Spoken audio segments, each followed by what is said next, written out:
Julho de 2022, 400 agentes da Polícia Militar do Rio de Janeiro começam uma operação no Complexo do Alemão, na zona norte da cidade. Logo de madrugada, a bota, caveirão, tudo geral. O objetivo, oficialmente, é combater um grupo que realiza roubos de veículos. 18 pessoas acabam sendo mortas pela polícia. Maio de 2021. Dessa vez, uma operação da Polícia Civil do Rio, na favela do Jacarezinho, termina com 28 pessoas mortas. É a operação mais letal da história do estado. Uma chacina, segundo a Anistia Internacional. São Paulo, dezembro de 2019. Uma ação da Polícia Militar Paulista durante um baile funk na favela de Paraisópolis termina com 9 jovens mortos. Um massacre. Já deu para entender, né? A polícia brasileira mata, e mata muito. Segundo o Anuário Brasileiro de Segurança Pública, a cada 100 homicídios registrados no Brasil em 2021, 13 foram cometidos por policiais, e a maioria das vítimas era negra. O número coloca as polícias brasileiras entre as mais letais do mundo. Mas não é só isso.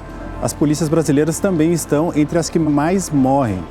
Em 2021, 190 policiais foram assassinados no Brasil. Bom, diante desses números, acho que fica óbvio que a gente tem um problema. A gente precisa rediscutir as nossas políticas de segurança pública. Há várias propostas em debate, mas quando a gente fala sobre combater a letalidade policial, muita gente acha que o problema é esse aqui. Não acabou! Tem que acabar! Eu quero o fim da polícia militar! Para muita gente, Airan, a solução é desmilitarizar. Mas espera lá, Rafa. Algumas das operações que a gente citou aqui foram feitas pela Polícia Civil. Desmilitarizar significa o fim da Polícia Militar? O que significa desmilitarização? Tá aí.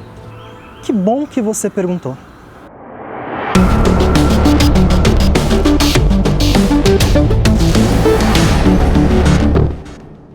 Bom, os estados brasileiros contam com duas forças policiais, as polícias civis e as polícias militares. A diferença básica entre as duas é que as polícias civis conduzem investigações, enquanto que as polícias militares ficam encarregadas do policiamento ostensivo, né, Airan? Isso, Rafa. As PMs, elas não investigam e, portanto, elas só podem fazer prisões em flagrante. Além disso, elas são consideradas forças reservas do Exército. E elas têm uma organização hierárquica que lembra as Forças Armadas, super rígida. Para entender um pouco melhor quais as consequências disso, a gente pediu ajuda para o sociólogo Adriano Araújo, que é coordenador do Fórum Grita Baixada, uma organização que atua na Baixada Fluminense, lá no Rio de Janeiro. Adriano, a gente sempre escuta que as polícias militares são forças reservas do Exército.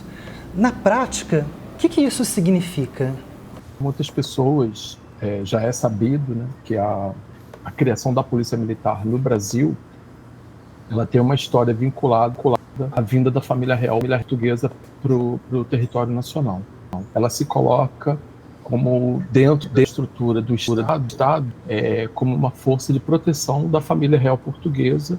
A Polícia Militar é um dos aparelhos do Estado, né, o Estado que a gente quer um Estado democrático, de um Estado republicano, mas a sua origem ela está profundamente vinculada à defesa de uma elite, à defesa de uma classe social, à proteção de um segmento da sociedade brasileira que se impunha pelo poder político, pelo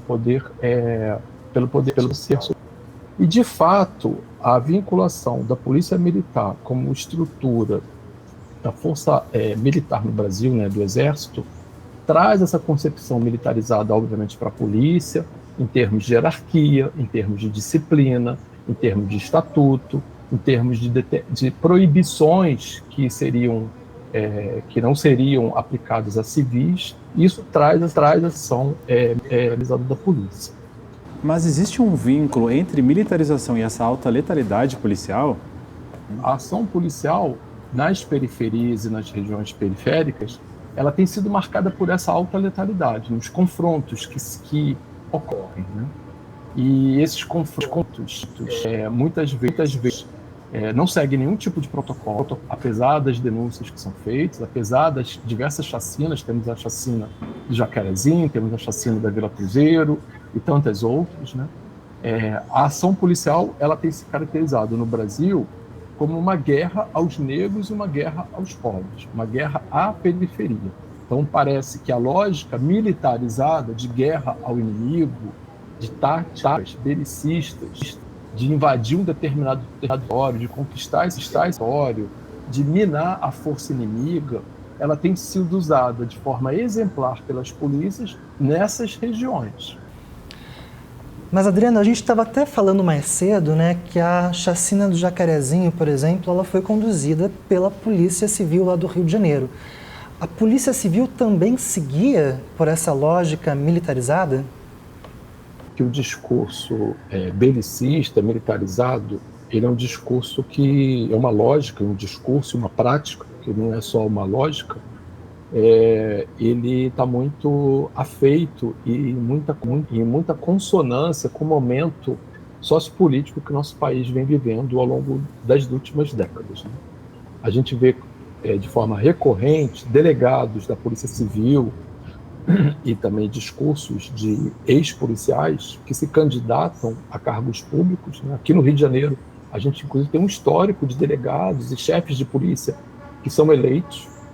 Então, esse discurso do bem contra o mal, do cidadão do bem contra o cidadão do mal, de um país mordeiro versus um país onde os grupos criminosos tomam conta, a ideia de que você é preciso usar a força máxima para poder se opor ao crescimento do crime organizado, tudo isso rende votos.